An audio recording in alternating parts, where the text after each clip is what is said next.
Yo, yo, yo, yo. This is Candy B Knittin. I'm Candy B. I be knitting.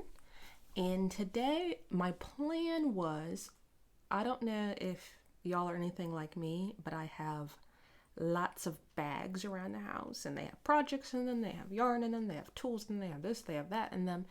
And I'm pretty good at kind of keeping them tucked away, which is a blessing and a curse. And so it's kind of like out of sight, out of mind. And so my plan today was to just gather up every little bag in my house and go through all of them. And then I realized that that might be kind of a long episode, and I'm feeling a bit out of sorts lately, so I want to kind of keep this quick. So I just kind of grabbed a few bags, and I thought we'd kind of start the process of going through some of these things and putting them away and thinking about projects. And I go through kind of phases with my crafting where I'm casting on a bunch of things, then I'm like, okay, now I'm overwhelmed, let me start finishing some things. And so it's like this constant kind of cycle. And then at this point in my craft, I am in kind of the overwhelmed space, and now I need to start planning how I'm going to finish some things and how I'm going to get some things out of my way or make time for some things.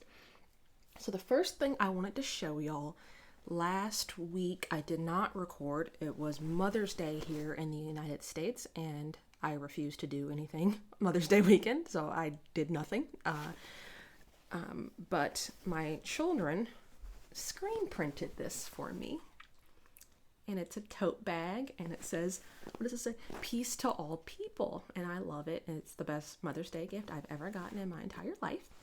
And now I have a new bag, and y'all know how I love bags. So now it's like, okay, now I have even more bags, maybe start letting go of some of the less sentimental bags. But inside this bag, and my plan for this bag is after I show this to you, I'm going to put it in storage, and then this project will be done.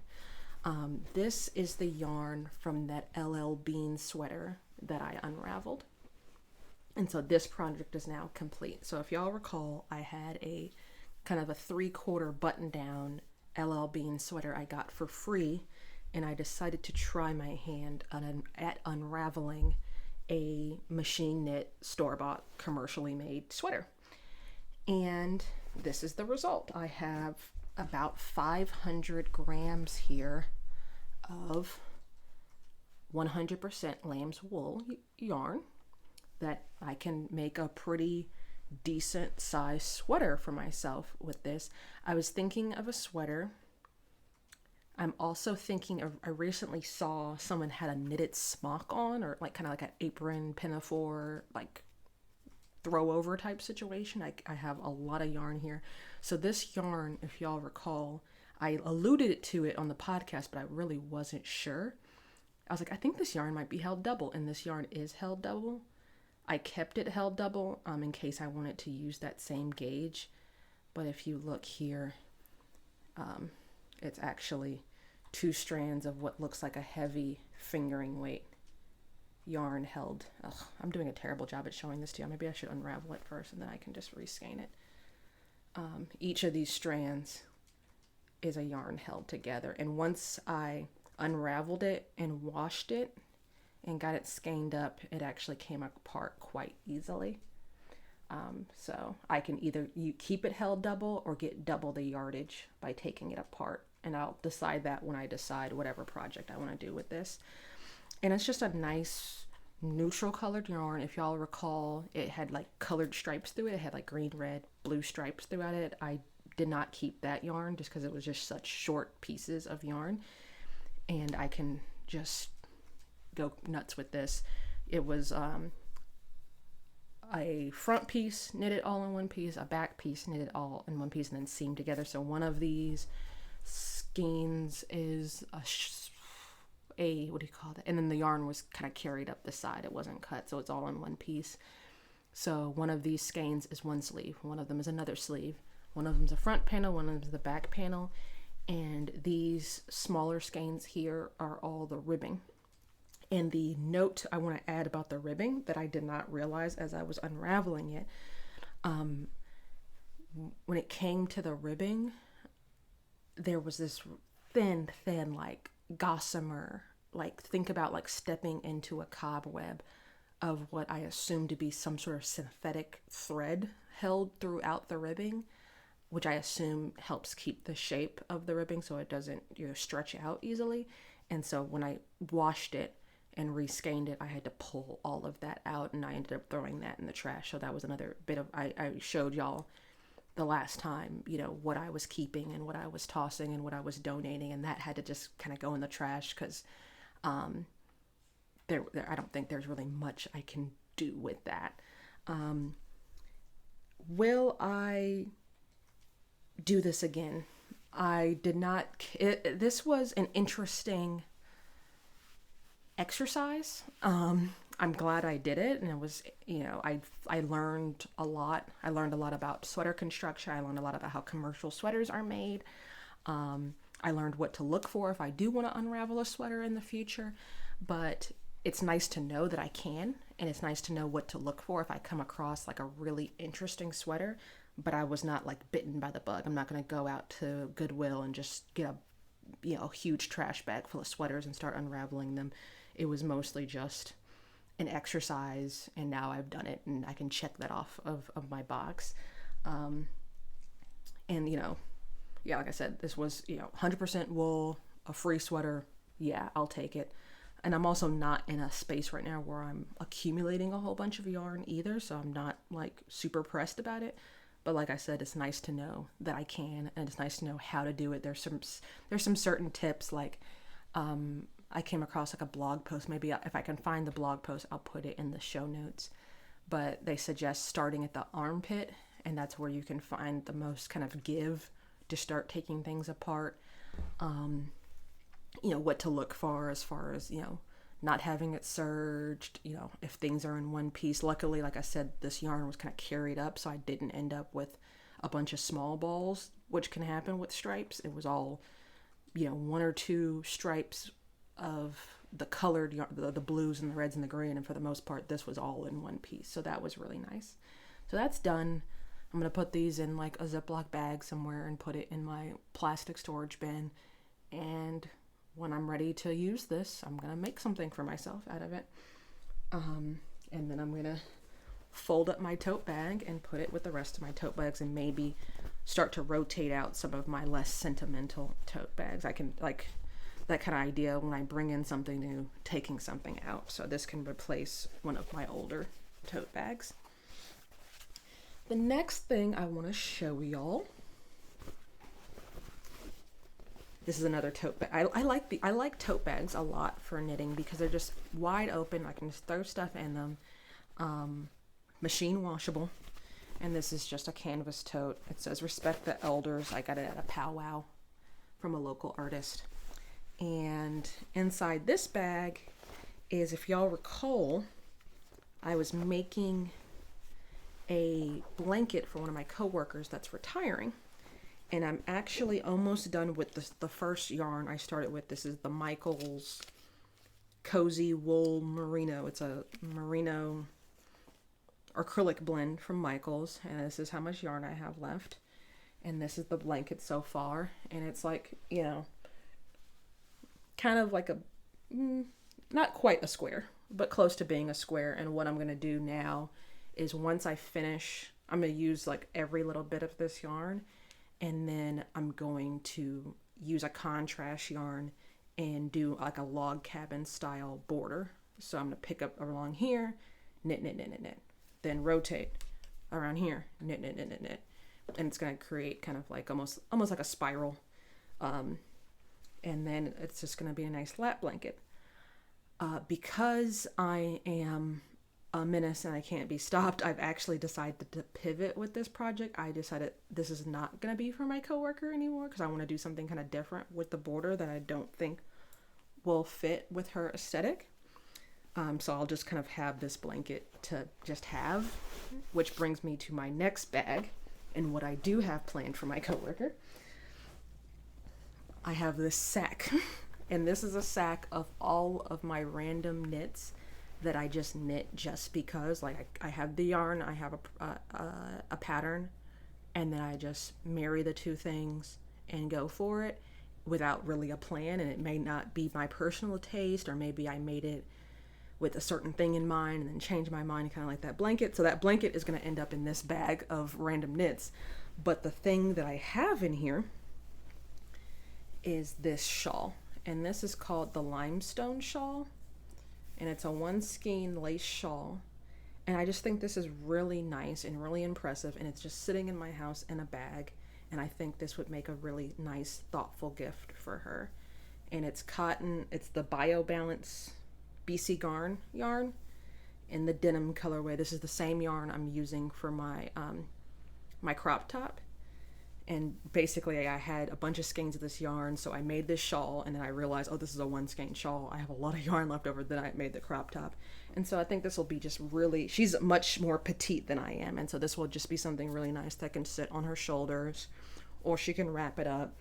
And I feel like this is, it's just such a shame that it's like just sitting in storage, and I think that it fits with her, the colors that she likes and things like that. And I just think, I think it's going to be a nice gift. And then that blanket, I can kind of do something more scrappy and creative with the blanket and give this away as a gift.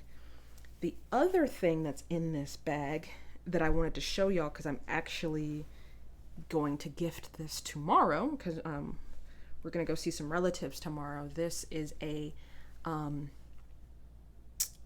shawl I made for my mother-in-law, and I made this for her a very long time ago, and I just haven't ever gotten around to giving it to her, and I believe we're gonna see her tomorrow. And so I just quickly, since it was on my mind, wanted to show y'all, because this is also one of my favorite types of projects to do. And this is, I think it's the Hobie Winter Glow yarn. It's an acrylic wool blend, and this is what they call a boomerang shawl. And so we start on one end, and you do 2 increases on one side and 1 decrease on the other side. So you're constantly growing, but you're growing in such a way that you're creating like this kind of curved shape. And so I think she's really gonna enjoy this. I think y'all might have, if y'all follow me on Instagram, you've seen this before. And so y'all remember how old this is and how long I've been waiting to give this to her. So I'm probably gonna give this to her tomorrow. And that's gonna be one step closer to clearing out this bag. I've got, if y'all have been with me since the first episode, y'all have seen this before. This is like one of the first cowls I made, and it's kind of like a self-drafted situation. I played around with yarn overs and stuff. And so there's a bunch of stuff like this in this bag. And so we're getting close to clearing out the Sack O random knits. So that's going to be nice. So I'm going to put this here, because I'm going to take this tomorrow and hopefully not forget it, because that's the other thing when you knit things for people. You're like, oh, dang, I forgot this time too. So I'm going to put that there. Put this back in the bag. My coworker, her last day is in June, and so I'm going to hold on to this for a little bit longer. Put that over there. We're making good time. My other bag, and I think this is, what time is it? This will be probably either the last or the second to last thing I want to show y'all. This is my purple bag that I showed y'all last time, and today I went to the library with my kids, and so this was my library bag today. So it was filled with books, filled with children's book, and I got one book from the library today that I thought I would share with y'all. I was looking for Yarn-a-Texture, and I was looking for the Fleece and Fiber Source book. I didn't see it immediately at the library, and I was there with my kids, and we were doing a bunch of other stuff, so I really didn't, care to like, I can look online to see if my library actually has it in its catalog. And if your library doesn't have something, they do interlibrary loans, stuff like that, etc., etc., etc. But I was just kind of there hanging out with my kids, so I quickly just glanced at the shelves and saw something that caught my eye. I got this book. It's called Yarn Spinning with a Modern Twist. And it says, the subtitle reads, How to Create Your Own Gorgeous Yarns Using a Drop Spindle. So it's a spinning book specifically geared towards drop spindling. And it's from Vanessa Kroening, which Kroening, that last name sounds familiar to me, but I'm not 100% sure if I know her name. And it literally takes you from like picking out a fleece and washing a fleece. It starts there and then goes into, I haven't gotten that far into the book yet, but I'll just look at some of the front matter. It says how to choose a fleece, how to clean and prepare raw fleece, blending colors and textures by hand, how to choose a drop spindle, how to make art yarn, so using beads, sequins, beehives, etc. Plying, how to take the yarn off of the spindle, and then things that you can do with your yarn when you're done. So, and so it really has a lot of information in here. My library had like a lot of more like pattern books, but I'm really more into, oh, there's a picture of her in here. So if you know Vanessa Kroening, here's her picture. She is an expert spinner with the drop spindle, the British Wool Show, Handmade Fair, Yarnporium. That's different than what I was about to say. She's lives in Georgia in the U.S., but she's also lived in the UK. She's a mechanic. Okay. Her Instagram is at the Spinner Stash, so maybe I'll put that in my notes below. She seems delightful. But like I was saying, my library had like a lot more like pattern books, but I'm a reader. I like books, and I like to knit and spin, so I'm more into like more like technique theory type books. Like I'll sit down and I'm going to read this whole book. It goes into like color theory. It talks about rolags, bats, how to use a drum carder. So it says drop spindling on the cover, but it literally goes through a lot of different topics. And she already in here has referenced the Fleece and Fiber source book. So I think this is going to be a really good read. I think it's going to be a really quick read because it's fairly big and it's got big pictures.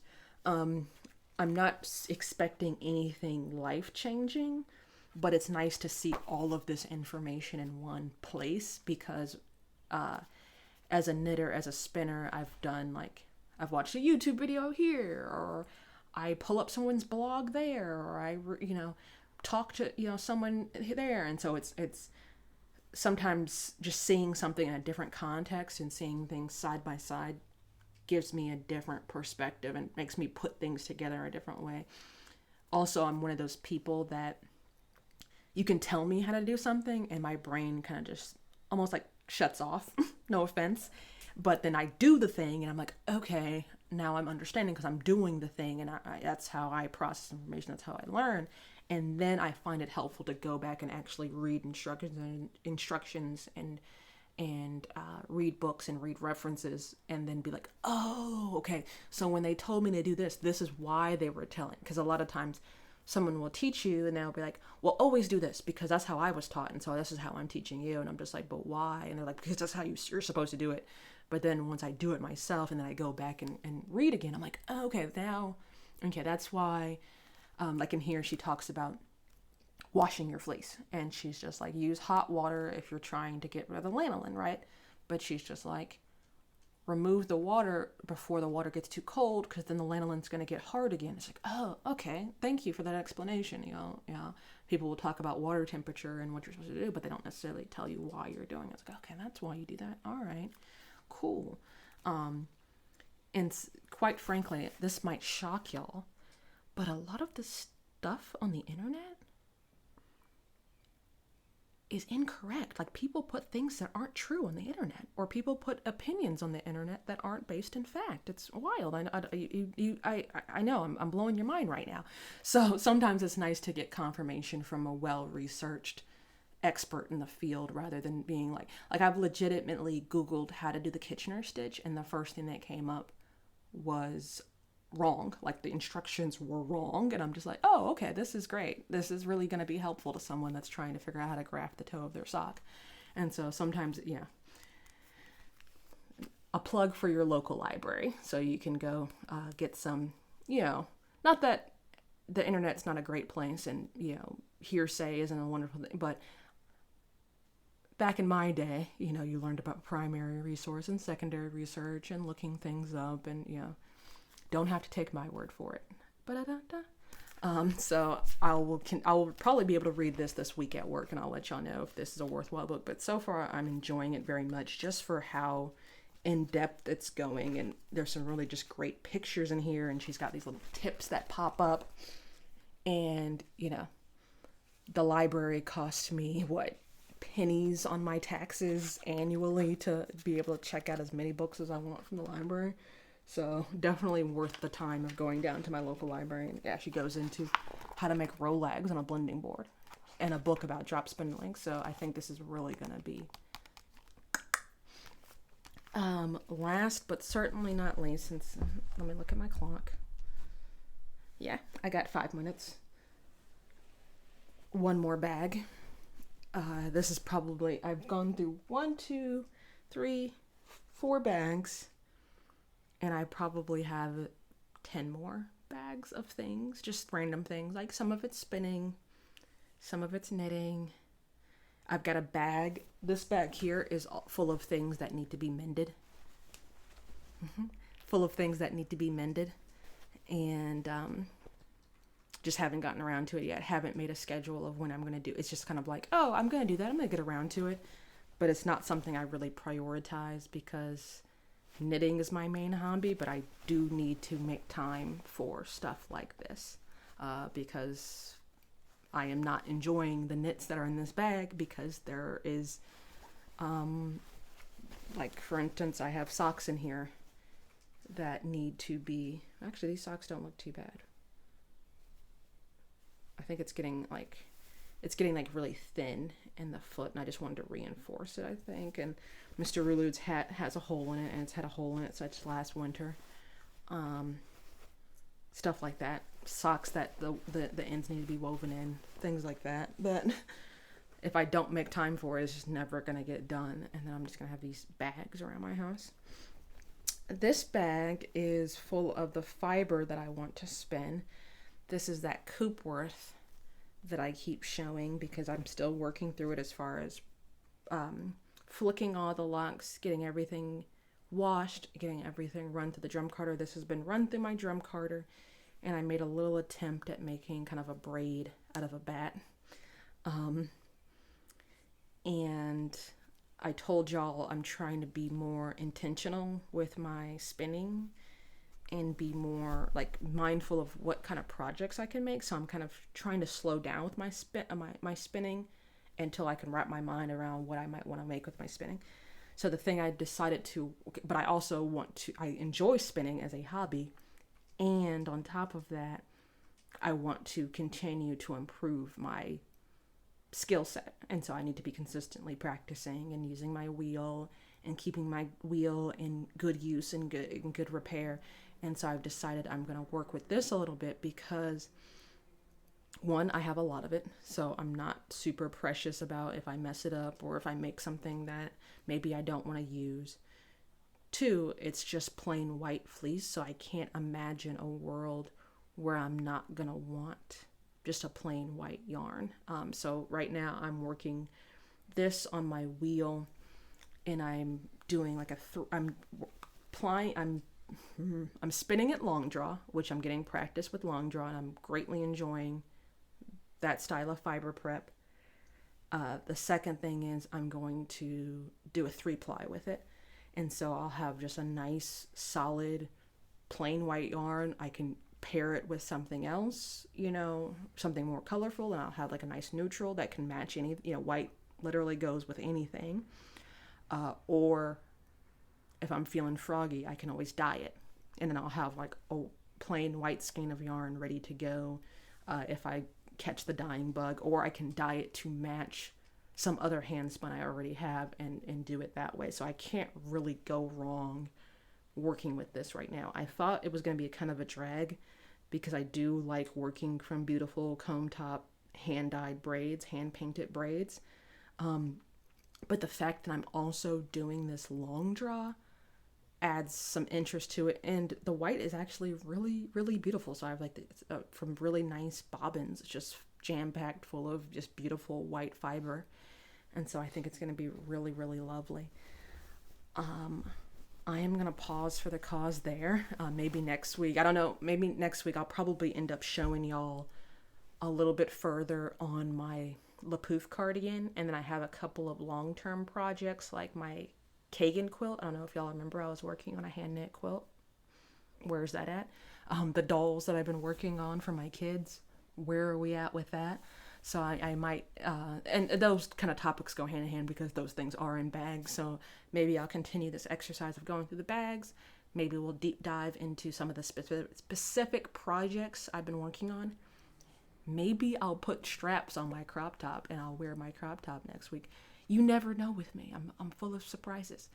So I'm going to pause for the cause there. Once again, this has been Candy B Knittin'. I'm Candy B. You can find me on Instagram at Rulude. You can email me candybknittin@gmail.com. You can hit me on the Ko-fi, Rulude on Ko-fi.